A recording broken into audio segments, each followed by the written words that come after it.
Hoy, en Tecnociencia en Ruta, viajaremos hasta el Cajón del Maipo para conocer un proyecto de geoparque que pretende proteger este lugar que fue hace millones de años un fondo marino y donde habitaron dinosaurios.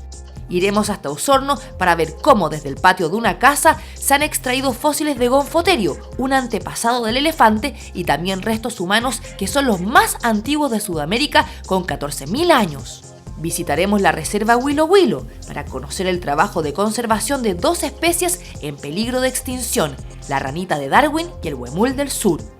Nuestro viaje terminará en Chiloé, donde la dendroarqueología se ha convertido en un factor clave para la reparación y preservación de las tradicionales iglesias de esta isla. Esto es Tecnociencia.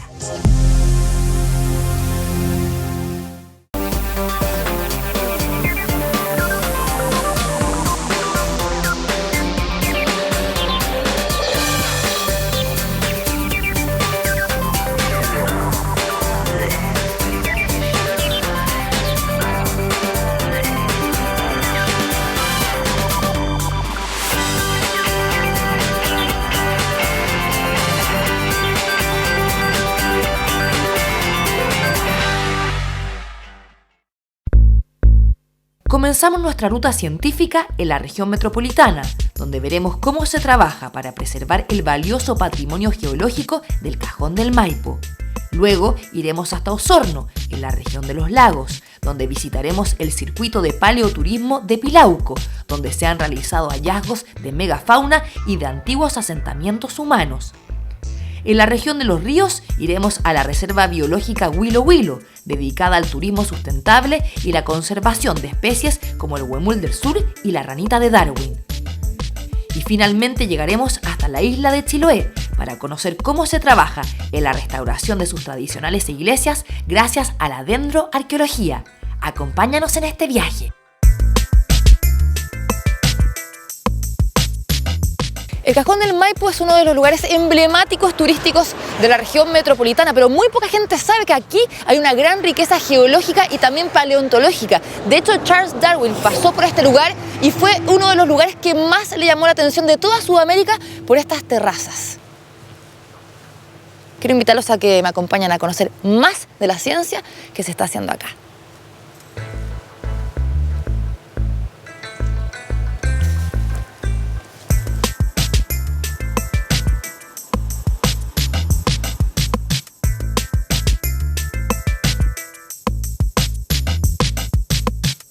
En este lugar se está desarrollando un importante proyecto científico que quiere potenciar y conservar la zona. Una iniciativa de la Sociedad Geológica de Chile bajo el amparo de la Organización de las Naciones Unidas para la Educación, la Ciencia y la Cultura, la UNESCO. José Miguel Venado, este joven geólogo de la Universidad de Chile, es uno de los propulsores de este geoparque. Este lugar, el Cajón del Maipo, ¿por qué es de gran interés geológico? Por varios motivos. Mira, primero te muestro aquí. Este es un mapa geológico de la comuna de San José de Maipo. Como puedes ver, hay muchos colores diferentes. Cada color representa tipos de roca de una época diferente y tipos de roca diferentes también. Entonces hay una diversidad geológica muy grande. Por eso ya es muy importante acá.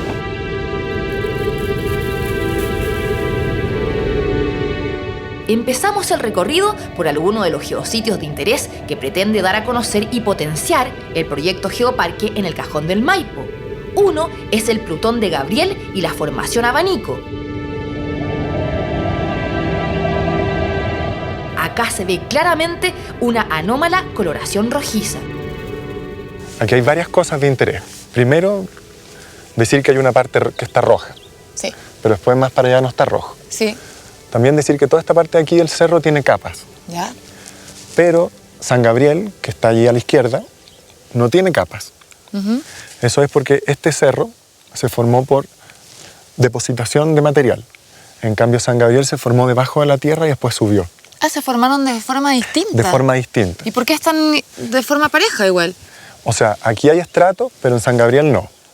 Y si ves justo en el contacto entre los dos, está rojo.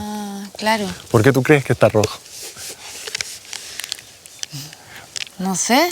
Bueno, los geólogos explican que está rojo porque al subir el Plutón San Gabriel, que se formó debajo de la Tierra, friccionó y hizo mucho, mucho calor. Entonces alteró estas rocas acá y se quemaron, por eso está de ese color rojo. Seguimos ahora hacia el sector de Lo Valdés, que tiene un abundante contenido de fósiles que evidencian la antigua presencia del mar en esta zona. Me reúno con el geólogo de la Universidad de Chile y doctor en ciencias, Reinaldo Charrier. Profesor, ¿cuál es la importancia que tiene este lugar? Bueno, tiene una importancia variada según desde el punto de vista que se quiera mirar.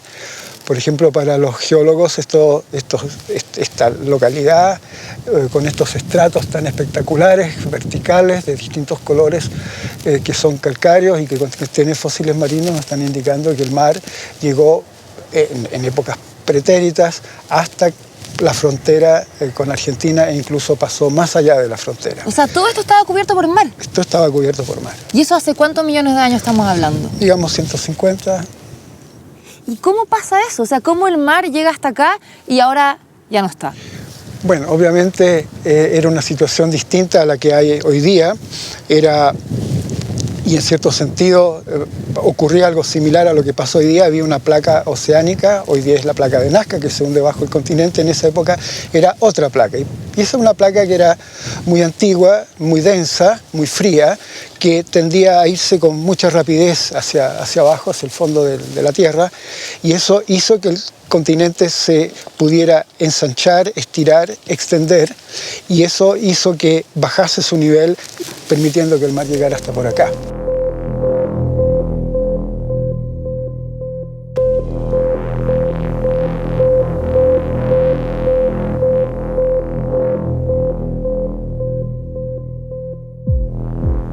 Llegamos a las Ignitas del Valle de las Arenas, otro geositio del proyecto Geoparque en el Cajón del Maipo, donde acá hay algo realmente sorprendente.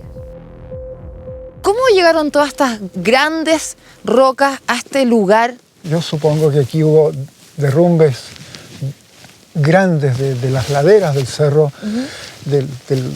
y desde arriba del cerro se desmoronaron todas estas cosas. Pero también posiblemente había glaciares en esa época, y los glaciares son lenguas de hielo que escurren pendiente abajo. Ay, que son capaces de transportar y roca. Que al recibir esos bloques encima, el hielo los carga, digamos, y los va transportando hasta que, bueno, se acaba el glaciar, se derrite el hielo y deposita los bloques. Mire. Y por acá, entre estos bloques venía uno que tiene estas pisadas de dinosaurios que tenemos justo frente a nosotros, acá. Ese. ¿Verdad? Sí. A ver. ¿Cuáles son las huellas? Esas. No. Aquí están. Estas. ¡Qué increíble!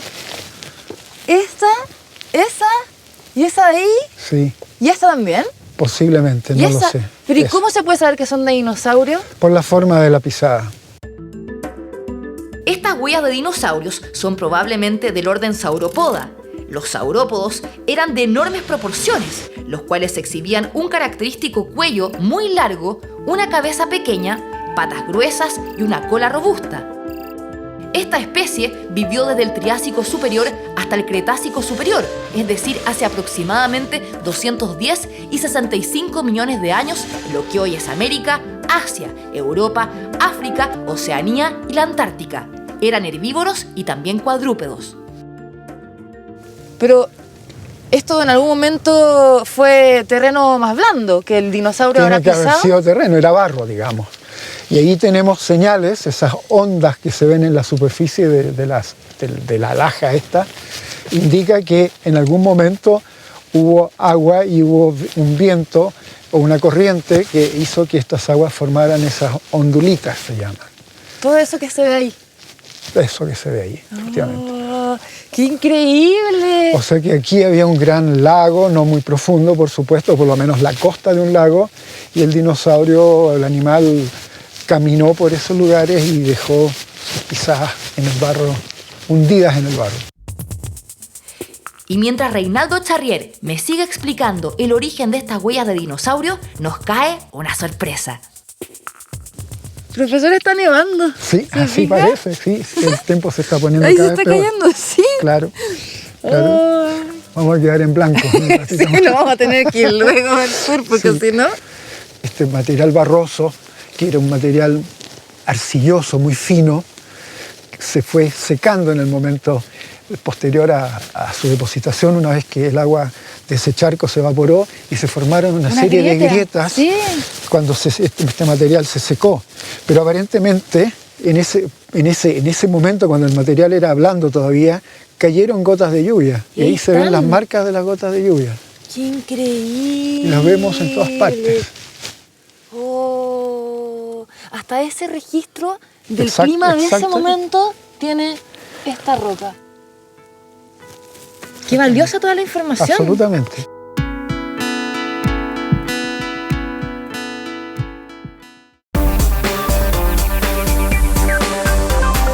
¿Alguna vez has escuchado hablar de la tecnología Six Motion? Bueno, si no lo sabes, LG creó la línea de lavadoras Six Motion, las únicas capaces de lograr 6 movimientos que simulan la misma calidad de lavado a mano. Estos movimientos permiten cuidar tus prendas durante el lavado, así duran por más tiempo. Nueva línea de lavadoras Six Motion de LG. Descúbrelas en vivirsmart.cl. 13C, con el auspicio de Red de Salud UC Christus. Metrogas está en nuestra naturaleza. Marmot for Life. Nuevo LG OLED TV. Imagen inigualable. Universidad Técnica Federico Santa María, líder en ingeniería, ciencia y tecnología, está presentando Tecnociencia.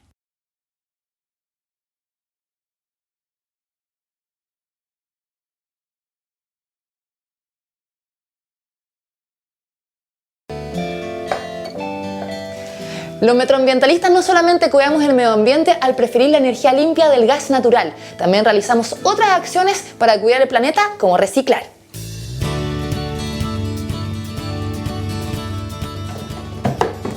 Listo. Por eso, Metrogas te invita a separar correctamente tus desechos y llevarlos al punto limpio más cercano. Súmate, cada vez somos más. Somos metroambientalistas los que tenemos Metrogas.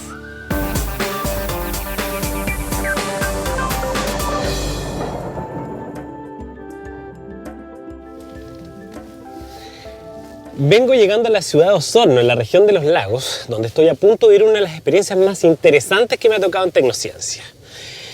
En un barrio como este, donde vive gente común y corriente, resulta que hay un campamento donde están haciendo estudios paleontológicos y arqueológicos. Aquí encontraron restos de megafauna, incluso humanos de hasta 10.000 años de antigüedad. Lo más interesante de eso es que incluso están elaborando una ruta paleontológica para que cualquier persona la pueda venir a visitar. En esto está trabajando la Universidad Austral de Chile y la vamos a conocer ahora.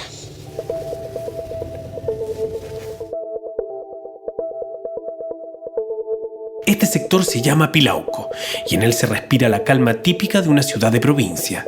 Pero escondido en uno de sus pasajes hay fósiles de grandes animales desaparecidos, como gonfoterios, un antiguo pariente del elefante, además de milenarios rastros de fauna que no se ha extinguido, como el pudú, el coipo y el zorrillo, e incluso de humanos. Entonces nosotros aquí tenemos conservado no solamente los huesos, tenemos pelos, Así. tenemos coleópteros, tenemos ácaros, tenemos semillas, tenemos hojas. O sea, hay un mundo de las cosas chicas que están conservadas en este sedimento y que nos dan muchísima ayuda para poder entender el ambiente. De hecho, todos los restos humanos que aquí se han encontrado como herramientas para cortar se asocian a los mismos gonfoterios, pues se cree que en este lugar nuestros antepasados los carneaban como alimento. Hasta la fecha se han descubierto en el lugar los huesos de 2 de estos animales. Los gonfoterios son una familia extinta de proboscidios. Su origen se remonta al norte de África hace aproximadamente 58 millones de años. De apariencia similar al cerdo, las especies de esta familia habitaban ambientes semiacuáticos y su presencia se extendió por casi todo el planeta. Este es el cráneo de gonfoterio. Eso es un cráneo de gonfoterio. La trompa va inserta acá, ¿ya? La trompa va inserta acá Por aquí abajo salían las defensas, no las tiene. Impresionante. A simple vista, estos huesos podrían parecer madera, pero hace falta el conocimiento de un experto para darse cuenta que no lo es. En este lugar existen humidificadores para aumentar el proceso de secado de estos restos y que se puede alargar por hasta 2 años. Además, aquí se conservan huesos de un caballo americano y que vivió en esa época, y de algunos antepasados del guanaco. Una parte de esta colección ya ha sido entregada al Museo de Osorno. Ahora esto que estamos viendo acá es... Las muelas. ¿Estas son las muelas del juicio de un gonfoterio? Son las muelas de un adulto. Entonces, ¿cómo sabes tú que es un adulto y no es un gonfoterio joven? Porque los gonfoterios nacen con una pequeña muela que tiene una sola cúspide o punta. ¿Ya? Las usan hasta que quedan totalmente planas. Y a continuación eclosiona una segunda muela que se llama M2, que es una muela así, que tiene 2 cúspides. Y las usan hasta que quedan completamente planas. Y luego eclosiona esta, que es el M3, que a veces es así, a veces es un poco más grande.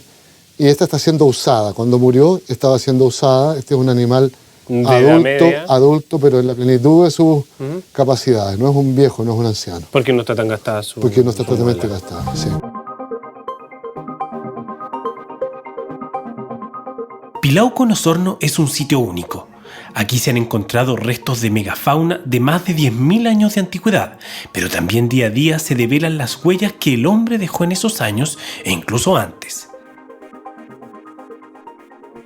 En este caso, la roca que hemos encontrado, estas obsidianas, son las primeras de esta antigüedad verificadas o estudiadas acá en un sitio así temprano de la zona sur, centro-sur y del norpatagónica. Y para nosotros es re importante porque eso nos habla de rutas de circulación, que no sabemos dónde están. Sabemos que son antiguos volcanes, mucho más antiguos que estos actuales volcanes, que son volcanes del terciario, y que tenemos que encontrar dónde ellos recogieron y seleccionaron sus materias primas. De estos antiguos habitantes aún no se sabe mucho. De hecho, nunca se han encontrado restos de ellos en el sur de Chile. Lo que sí se cree es que aquí empezó una colonización de este lugar y que después se transformó en muchas culturas. Sin duda, un sitio único. Y lo mejor es que cualquiera puede conocerlo en vivo y en directo. La experiencia de vivir el sitio Pilauco en realidad comienza en el centro visitante y los traemos a interactuar en realidad con los científicos que están acá excavando. Traemos un walkie-talkie que trae el guía y abajo en el sitio hay otra persona con un walkie-talkie y conversamos. Entonces, si alguien quiere hacer una pregunta, yo le digo, qué sé yo, qué huesos están sacando hoy día, cómo les ha ido hoy día con la excavación, qué sé yo, y entonces después le ofrecemos la palabra al grupo. Si alguien quiere preguntar algo y tiene alguna duda, la gente pregunta de todo en realidad, porque se inunda, cuántos años tienen los animales, pregunta de todo en realidad.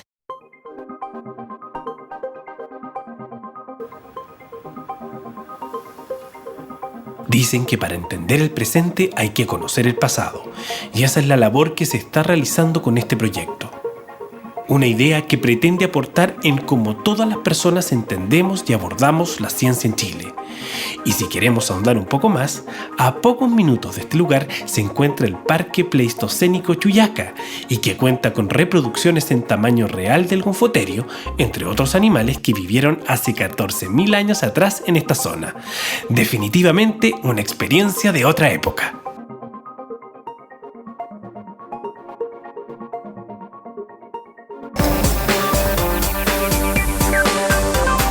La Facultad de Medicina UC y Christus Health se han unido en una alianza que le dará a tu familia medicina de clase mundial. Red Salud UC Christus, construyendo medicina de clase mundial para ti.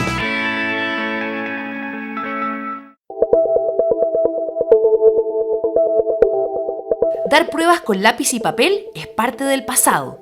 Ese es el concepto con el que trabaja el Colegio Santa Catalina Labouré, en La Reina, que usa las tecnologías de la información y la comunicación como parte de sus métodos de enseñanza. Hola, ¿cómo están? En este curso, un octavo básico, se trabaja con LabCase, una plataforma de computación inalámbrica de la empresa Arquimed. Cada estudiante tiene su clave de acceso al sistema que funciona con una conexión de Wi-Fi cerrada. Con esta tecnología, el profesor puede diseñar distintos tipos de pruebas que son respondidas en línea y en las modalidades de verdadero o falso, alternativas o términos pareados. Hay 1.800 ítems que se pueden desarrollar en 160 tipos de pruebas para lenguaje, matemáticas, ciencias sociales y naturales. Yo ahora tengo tiempo para dedicarme a preparar clases, a ordenar, porque el tiempo de corrección es mínimo.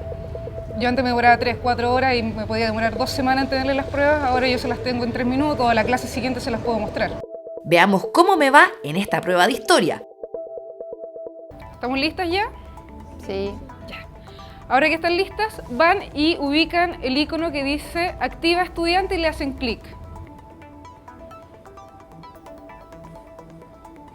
Voy a partir por los verdaderos o falsos.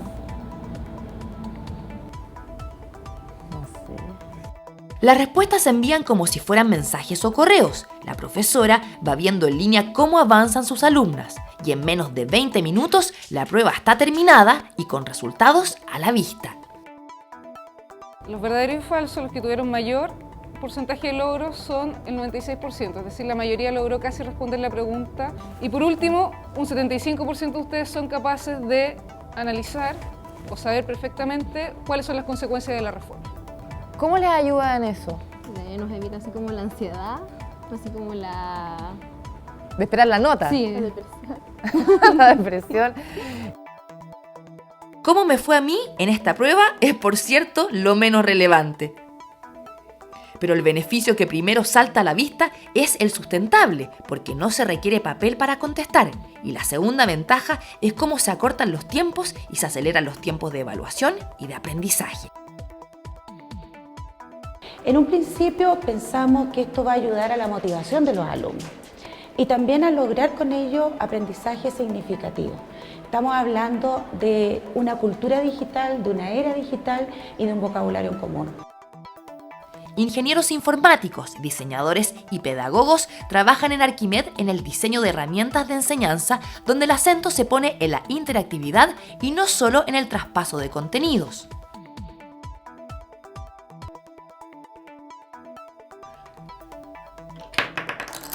En general se trabaja sobre asignatura, matemática, lenguaje, ciencia, pero no se trabaja sobre el desarrollo de habilidades cognitivas, que es donde fallamos. La comprensión lectora, la capacidad de resolver problemas, la capacidad de expresar una idea, el ponerse de acuerdo en un determinado tema. Entonces, este recurso apunta hacia eso. No trabaja sobre contenido, trabaja sobre habilidades, en este caso clasificar, seriar, ordenar, organizar y además ponerse de acuerdo para resolver un problema, respetar la opinión del otro, respetar el turno, todo en uno.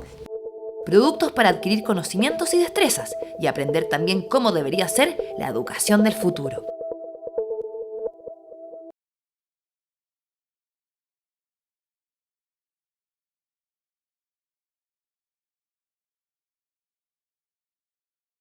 Este invierno Marmot te mantiene protegido de la lluvia con su amplia colección de chaquetas impermeables y respirables. Destaca su nueva tecnología Marmot Nano Pro, lo más respirable en capas impermeables de la industria, que permite un intercambio de aire y un transporte más rápido de la humedad hacia el exterior de la prenda sin comprometer impermeabilidad y protección contra el viento. Con Marmot Nano Pro, la lluvia termina aquí.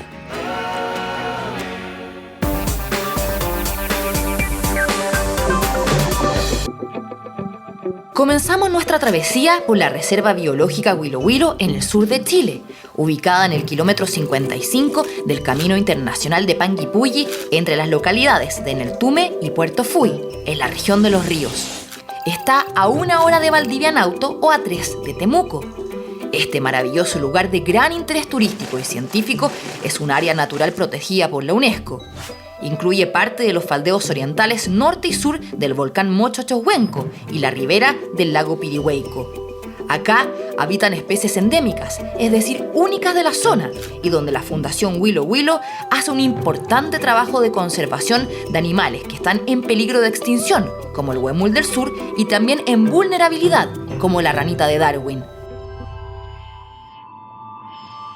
La principal misión en este viaje será conocer un interesante proyecto de conservación de la ranita de Darwin, una especie amenazada principalmente por la destrucción y modificación de su hábitat a causa del reemplazo de plantaciones forestales y actividades tanto agrícolas como ganaderas.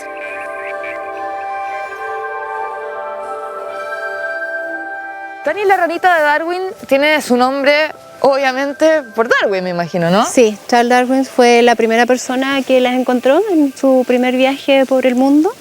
Cuando estuvo en las cercanías de Chiloé, por allá la vio por primera vez y por eso su nombre. ¿Y esta ranita vive dónde? Vive en los bosques templados del sur de Chile y Argentina. Específicamente en lo que es el bosque húmedo templado lluvioso, que es el bosque precisamente que tú encuentras aquí en Huilo Huilo. La conservación de la ranita de Darwin y de estas especies en general es importante porque en los últimos años se ha producido una gran disminución de las poblaciones de anfibios en Latinoamérica y se estima que 40 están extintas. En Chile hay 58 tipos de anfibios, de los cuales 61 son endémicos. Solo existen en nuestro país. Y para informar y educar a la población sobre esto, la Fundación Huilo Huilo creó el Centro de Difusión de Anfibios. ¿Pero por qué es importante cuidar a este animal? Una de las características que tiene, o gracias por decirlo de alguna forma, es, además de su forma, es que aquí se embaraza el macho. Sí, eso entonces, es muy curioso. Eso es una cosa muy entretenida. Por ejemplo, tú tienes aquí la historia, digamos, entre comillas, contada. Tú puedes ver por aquí, por ejemplo, desde el amplexo de una pareja, los huevos. Una vez que están los huevos y aparecen las larvas, el macho se traga los huevos y los guarda en un saco bucal, que vendría siendo algo así como una papada. Y tú tienes aquí, por ejemplo, ahí tienes un macho embarazado. Mira, gordito. Claro. Entonces es el macho el que pasa por el periodo de gestación. Claro. Pero esto no se reproduce mucho en otras especies de la naturaleza, es como algo más curioso, ¿no? No, acá en Chile vendría siendo la ranita Darwin, Rhinodema darwini, la única que estaría, que genera esto. Alguna vez que los machos se hagan cargo, ¿no? Sí, de todas maneras.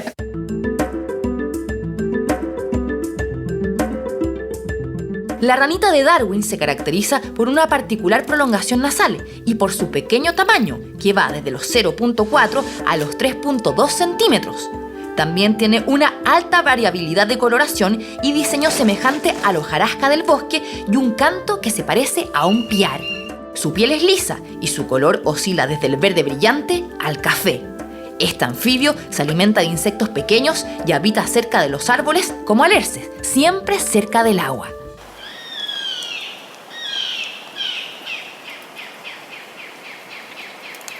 Comenzamos la búsqueda de la ranita de Darwin en medio del bosque nativo en la Reserva Biológica Huilo Huilo.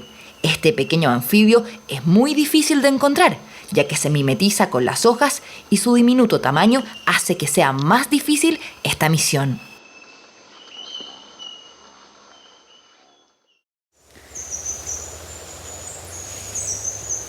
Ahí cantó una. Increíble todos los sonidos que hay en el bosque. Hay que hablar despacito porque la ranita se asusta, ¿no? Sí, para no interferir tanto en su medio. ¿Y es posible que encontremos? ¿Qué crees? Yo creo que podríamos encontrar, por lo menos están cantando. Exacto. Ahora, ¿cómo tenemos que buscarlas, Tania? Vamos a llegar a un punto, hay que ir mirando, caminando con lento y mirando siempre el suelo, porque la forma de verlas es cuando saltan. ¿Y con algún palito o algo así? Sí, también puedes ocupar para tocar antes de pisar. Ya. ¿Te sirve? Sí.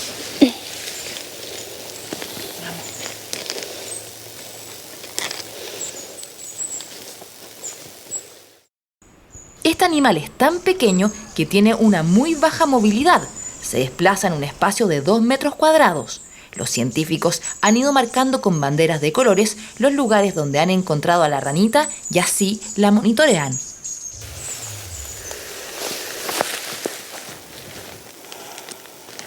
¡Hay una ranita de Darwin! ¡Ahí está! La vi porque estaba saltando. La café que está ahí encima. Sí, la veo. Mire, se queda quieta porque Es la forma de protegerse ante sus depredadores, entonces así se mimetiza. Tuve demasiada suerte de haberla encontrado. Tania se pone guantes para tomarla suavemente y así poder verla de más cerca y luego devolverla a su ambiente. Es muy pequeña. Es un macho. Y miren por favor cómo es. Espérate, es que creo que tiene una larva. Tiene una larva adentro. Pero no se mueve. Se mueve. ¡Ay, ahí se ve vuelta! Pero ven que parece una vaquita, por eso tiene esas manchas. Y eso es lo que hace que se puedan, de alguna forma, observar y ver que son como únicas, ¿no? Sí, es como su huella digital. Ella es única. Esta debe estar fotografiada. Entonces tú ves en su... Tiene algo dentro de su patita. Parece. Pero, ¿cómo se mimetizan con las hojas? O sea, la naturaleza realmente es la hoja de una aquila. Sí, o sea, si tú hubieras estado entre medio aquila, a menos que hubiera saltado, no. O sea, yo me di cuenta porque saltó. Así la vi.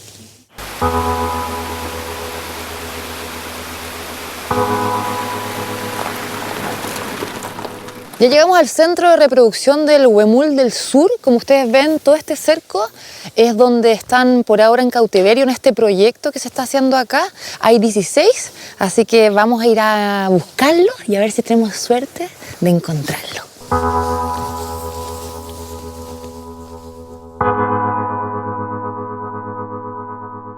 Con el objetivo de preservar esta especie, que es nuestro emblema patrio, hace 10 años la Fundación Willow Willow creó el Centro de Conservación del Huemul del Sur, ubicado al interior de la Reserva Biológica. Es por eso que en este lugar de 64 hectáreas se mantienen en cautiverio 16 animales, para reproducirlos y así lograr la reintroducción de esta especie en la zona que en los años 90 se extinguió. Los que ahora hay en este centro los trajeron desde Aysén. El proyecto como tal es un proyecto de reintroducción, es decir, traer de vuelta a un animal que tuvo presencia en un lugar en términos recientes. La década de los 90 para nosotros es reciente, pero no solamente eso, sino que es cautelar genética, generar información con respecto a la biología básica de la especie, a su ecología, a su manejo. Hoy día nos hemos dado cuenta, después en trabajos conjuntos con organismos de estados como el SAG y CONAF, que la experiencia que se ha generado en este proyecto de manejo de fauna nos ha permitido trasladar animales heridos desde la región de Aysén a otros centros de reproducción, otros centros de rehabilitación. Y yo creo que eso ha sido un fruto del proyecto y una suerte de herencia que deja el proyecto, digamos, más allá de los deslindes del proyecto en sí. Nuestra misión será ahora poder verlos. No es tarea fácil en este inmenso lugar, pero la tecnología nos ayudará. Con la frecuencia que yo coloco acá, ¿ya? Con la sintonía y con la antena de los 3 elementos nos permite saber en qué dirección está el animal. Perfecto. Cada animal tiene un radio collar con una frecuencia única. ¿Ya? O sea, yo en este momento sé exactamente con qué animal estoy. ¿Y con cuál estamos ahora? Estamos con Red Mutray, que es una hembra que nació aquí en el centro. Y que de hecho te puedo decir que está estacionaria, no está caminando, no está parada. ¿Y cómo sabes eso? Para eso son años de experiencia. Pero explícame un poco cómo funciona esto. O sea, tú lo vamos entonces llevando y esto te va indicando cuando nos vamos acercando No, al nos va huemul. indicando la línea en que se encuentra. Pero te explico mientras caminamos. Vamos. ¿Te parece? El sistema de telemetría que utiliza los guardaparques para el monitoreo de animales como el huemul consta de un collar que se coloca al animal y que contiene un transmisor que emite una señal de audio en forma de pulso con una frecuencia VHF única. Además, cuenta con una antena llamada Yagi que junto a la caja receptora permiten localizar físicamente y observar al animal o a la especie en estudio. El alcance de este sistema puede variar según la topografía, pero puede alcanzar varias decenas de kilómetros. Ahora vamos a ir a buscar una familia que parece que están cerca. Ahí está.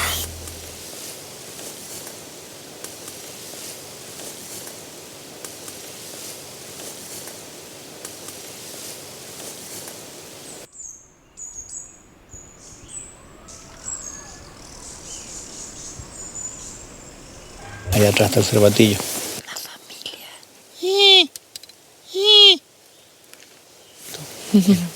Mira cómo va a empezar a mover la cola, pidiéndole a la mamá que le dé leche. Mira. Mira, ahí está moviendo la colita. ¿Ve el plumero levantado? ¿Y eso quiere decir que quiere leche?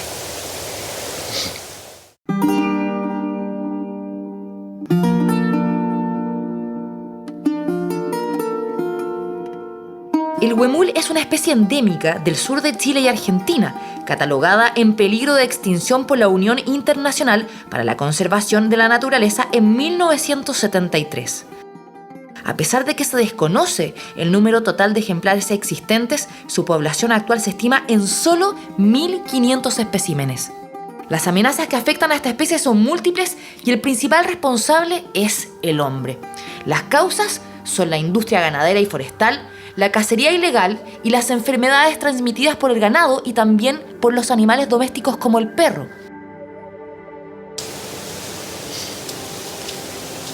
Y la cría también tiene collar. No, el macho, de hecho, este macho está sin collar porque en una pelea se le cortó la correa. Peleando con las hembras se le cortó se le cayó el collar. De verdad estoy sorprendida con poder tener esta oportunidad y ver a los huemules en todo su esplendor.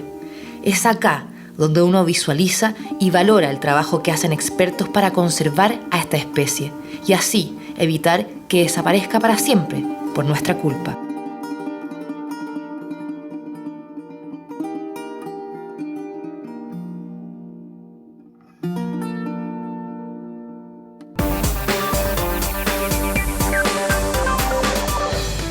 Una universidad debe formar profesionales con capacidades y competencias para el mundo laboral y el futuro inmediato, pero también competentes para actuar en los contextos que le esperan. Es por esto que en la USM entendemos esta necesidad como guía de la formación de nuestros profesionales. Universidad Técnica Federico Santa María, líder en ingeniería, ciencia y tecnología. Hemos llegado hasta el Hospital Clínico de la Universidad Católica para conocer una nueva cirugía robótica laparoscópica, donde los cirujanos pueden operar mirando en 3D al paciente. Esto reduce los riesgos de la cirugía y además su duración. ¿Me acompañan a verlo? Vamos. Me preparo para entrar a pabellón y ver por primera vez esta revolucionaria tecnología. Con la técnica 3D y mediante el uso de gafas especiales se incorpora la visión tridimensional, con la que el médico mejora la visión de planos complicados o la textura del tejido, aumentando así la seguridad en la intervención. Bueno, acá ya vemos a los cirujanos operando. De hecho, todos tienen las gafas puestas y esa es la pantalla donde se puede ver el interior del paciente en 3 dimensiones. Impresionante cómo se ve. Así que voy a probar. Increíble. Doctor, ¿en qué consiste esta tecnología del Einstein 3D? Mira, básicamente la visión 3D consiste en que se produce una captura separada, ¿cierto?, de las imágenes del interior del cuerpo, ¿ya? Y se crean 2 imágenes separadas, una para cada ojo, de tal forma que uno vuelve a tener el campo, ¿cierto?, de la profundidad que se pierde en la laparoscopía tradicional. Con el Einstein 3D, los cirujanos operan a través de un endoscopio robótico. Primero se le insufla al paciente con CO2 la cavidad abdominal y luego se colocan 4 trócares por pequeñas incisiones. Todo se va viendo en la pantalla. Entre las ventajas que tiene, reduce hasta un 25% los tiempos de intervención e incrementa hasta 10 veces la visión del campo operatorio, como si fuera una operación tradicional. Además, se puede aplicar en diversas especialidades, como en cirugía pediátrica, digestiva, urológica y torácica. Doctor, Sí. ¿qué patología tiene este paciente? Este paciente tiene 52 años y tiene una enfermedad diverticular complicada, o sea, tiene una patología de la pared del colon que forma unos verdaderos saquitos, ¿cierto?, que pueden complicarse con perforación.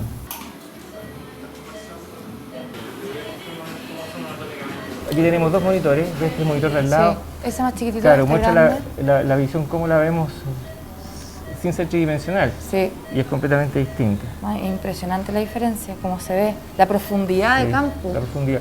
también corrige un tema que es importante, y es que en algún momento tenemos que trabajar, porque el ayudante está en una posición distinta a la mía, y cuando está moviendo las pinzas puede estar como una especie de efecto de espejo. Mueve la mano hacia un lado, pero en el monitor la está moviendo hacia el otro. Esta visión en espejo se corrige también en parte por tener mejor visión de profundidad. Esto recién está usándose en Chile y se acaba de incorporar en el Hospital Clínico de la Universidad Católica como la gran innovación. Lo importante es que los valores para el paciente no varían mucho de una laparoscopía tradicional.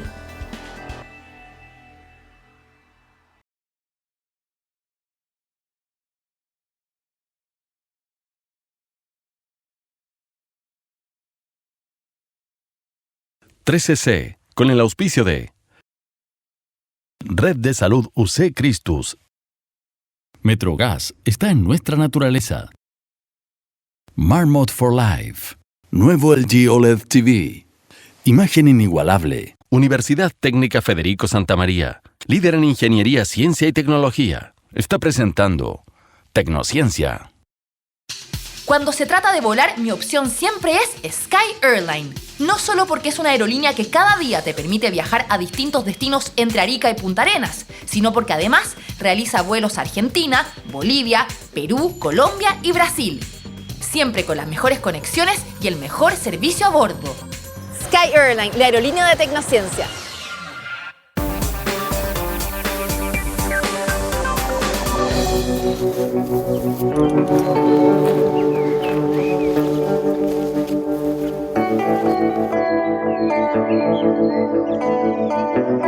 Sin duda el bosque es un lugar que despierta la imaginación, un lugar lleno de criaturas extrañas que se pueden esconder en cualquier lugar, especialmente aquí en Chiloé, donde el bosque es un patrimonio natural y que la ciencia está ayudando a conservar. Es único en el mundo. Pero ¿qué tiene que ver el bosque nativo como este con nuestra tradición cultural? Eso es lo que vamos a descubrir ahora.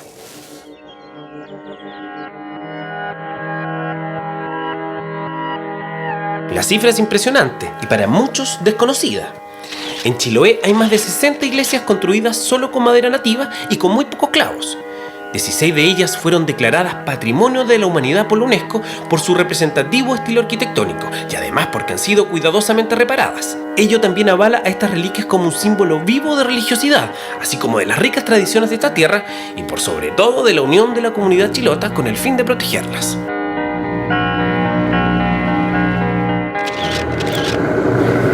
Voy cruzando aquí en un ferry a la isla de Lemuy, donde vamos a conocer la iglesia de Detif, una iglesia maravillosa donde se está realizando una investigación muy interesante. Y bueno, esto es parte de las historias fascinantes que se viven acá en la isla grande de Chiloé, isla que recordemos que lleva este nombre gracias a un ave típica de la zona que se llama el chele. Vamos a ver. Esta iglesia es parte del proyecto que está realizando un equipo de la Fundación Amigo de las Iglesias de Chiloé y la Universidad Técnica Federico Santa María, quienes están haciendo un catastro de las fechas exactas en las que se construyeron, más allá de lo que está datado en los libros. Lo interesante es que se están usando la dendroarqueología, es decir, medir la edad de las maderas de estos monumentos religiosos. Pero lo valioso también es cómo los chilotes las han mantenido por decenas de años. En el siglo XVII habían 150 iglesias aproximadamente, ¿ya? Y de esas hoy día tenemos alrededor de 60, 68 iglesias que responden por un lado a la tipología de la construcción y por otro a la antigüedad. Eso es un tema muy importante porque también hay, si nosotros contáramos la cantidad de iglesias pueden haber como 200, pero hay algunas que son nuevas, que son recientes, que tienen otros materiales, que fueron construidas de otra forma. Cuando nosotros hablamos de la escuela religiosa, de arquitectura religiosa en madera, nos referimos a las que tienen una antigüedad determinada, que fueron construidas bajo un sistema de minga y que tienen ensambles, empalmes y tarugos para su construcción. Se nota que esta es una iglesia bastante vieja, cerca de 100 años yo creo que esto podría tener, especialmente por el estado en que están las maderas. Se nota que son débiles, se nota que son muy antiguas, hay que tener mucho cuidado donde vamos pisando acá por cualquier accidente, pero lo interesante es que acá arriba, en la torre, es donde se está realizando parte de este estudio. Vamos a ver con mucho cuidado.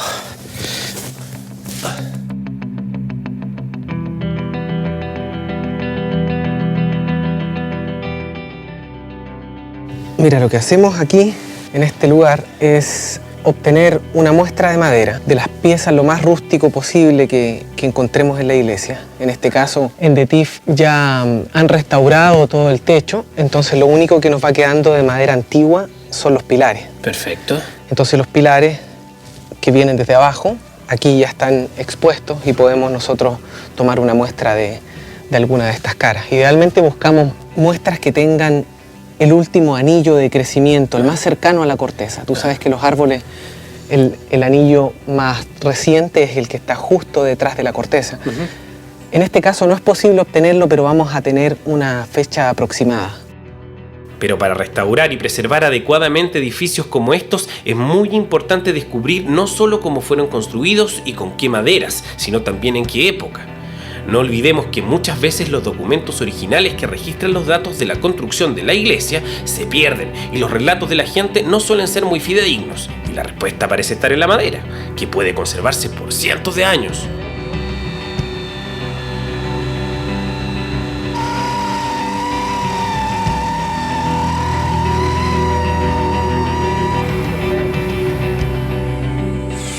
Ya está. Y aquí adentro... Ahí adentro no hay nada. Utilizamos esta varilla que tiene una pestañita aquí y tú la vas a meter por el lado y al final vas a tratar de cortar porque todavía el fondo está unido. Ahí salió un pedacito, perfecto. Ahí viene todo. Ahí ya lo puedo tomar, me parece excelente. Ahora tenemos un trozo suficientemente largo, donde aquí vamos a poder ver, después de preparar esta muestra, tenemos que lijarla, una cantidad de anillos bastante importante para poder hacer la datación.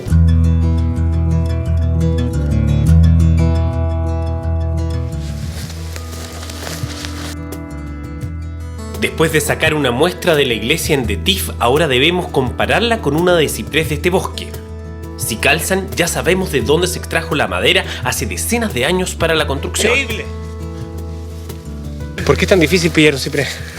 Sí, bueno, es un poco difícil porque crece en un ambiente muy particular, en un ambiente muy húmedo. No hay muchos de estos lugares y la mayoría de ellos, los más cercanos al menos, están todos ya explotados. Y este bosque, aunque no lo creas, tiene 200 años. 200 años. 200 años. Es un bosque relativamente nuevo eso, relativamente joven para ciprés, pero es suficientemente antiguo para datar, por ejemplo, la iglesia de Nercón, que tenemos aquí muy cerca, y es suficiente tiempo para cubrir el periodo que nos interesa.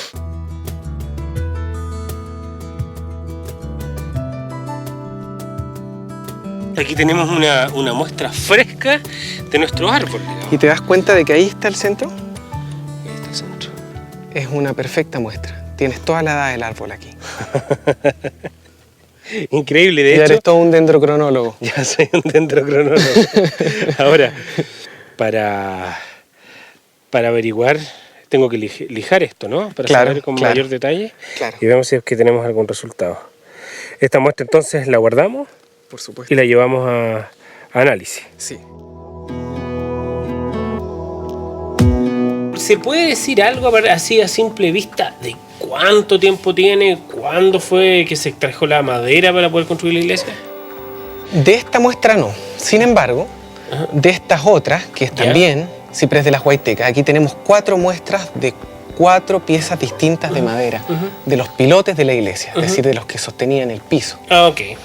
Entonces tuvimos que levantar el piso junto con la gente de la fundación para extraer estas muestras. Y lo más interesante, y que aquí ya tenemos un resultado, es que se sabe que esa iglesia fue construida a fines de 1800. No exactamente el año, pero en una serie de construcciones que se hicieron ahí de varias iglesias. Pero es bastante preciso si decimos a fines de 1800. A fines de 1800. Sigue siendo un periodo, ¿no? Pero no tenemos más información después, hasta bien avanzado en el siglo XX. ¿Qué pasó con la iglesia? ¿Hubieron restauraciones o no? Y esta madera nos da el último anillo, el más reciente, de cuando se cortó el árbol, en 1924. En 1924, vaya. Eso quiere decir de que fue posterior a la construcción, pero fue una restauración que no está en la historia ni en los registros históricos. Mira, interesante, ¿eh? Entonces tenemos también un aporte distinto a la fecha fundacional.